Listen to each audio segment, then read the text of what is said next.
Florida Freedom Summit brings DeSantis and Trump to Central Florida. Thousands gathered in Central Florida for the Florida Freedom Summit, hosted by the Florida GOP. All the Republican presidential candidates, except for former ambassador to the United Nations Nikki Haley, had the chance to make their case to voters. Haley was scheduled to speak, but organizers reported she didn't make it. Organizers shared that nearly 3,000 people purchased tickets to attend the event, which highlighted Florida Governor Ron DeSantis and former President Donald Trump as speakers. Time equals 400 Ms. Greater than among the attendees was Edna Gingerich, who shared that she's been a Republican for the last 15 years. When she heard 7 of the 8 Republican candidates would take the stage at the Florida Freedom Summit, she made the trip over from Sarasota. Time equals 400 Ms. Greater than, because all the candidates are speaking. It is just a good idea to get firsthand what is going on, said Gingerich.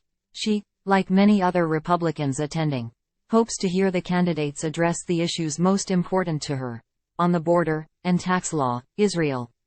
Everything, she said, surrounded by merchandise for not just the party, but the candidates themselves. She is confident she'll give her vote to Trump. Trump has a big mouth, but so does everybody else, but what he does really makes a difference, said Gingerich. Time equals 400 Ms. Greater than. However, she is open to hear if any of the other candidates make a strong enough case to change her mind. That's always a possibility, said Gingerich. Others, like 32-year-old Joseph Molnar of Palm Harbor, have already made their mind up. I am 100% locked in for Governor DeSantis, said Molnar. While he plans to listen to all the candidates, he wants to see Governor DeSantis in the White House. If you look at the policies that Governor DeSantis has implemented, it is the most conservative by far, and he is the only one in my opinion that I have heard that is focused solely on policy, whereas a lot of other campaigns are focused on online trolling, talking about things that don't matter, said Molnar. In his speech, DeSantis focused on how he handled COVID-19, abortion rights and education in Florida. He touched on his battle with Disney and also took aim at the economy under Biden's administration. We are not going to let Congress spend this country into oblivion. We are going to take Bidenomics, the rules, the regulations, the executive orders, rip them out and throw them in the trash can day one, said DeSantis during his speech. Regardless of who they are voting for, those attending are happy to see Floridians taking action.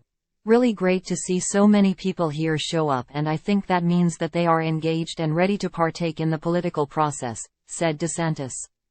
Time equals 400 Ms. Greater than. Florida Democratic Party Chair Nikki Fried and Congressman Darren Soto spoke out earlier this week about the Florida Freedom Summit event, stating that the GOP is stripping away fundamental rights in Florida and across the country. Donald Trump and Ron DeSantis and the rest of the presidential contenders are coming to town to see who can win Best in Show in the Extreme MAGA competition this weekend. They're agents of chaos, and Florida families can't afford it, said Soto.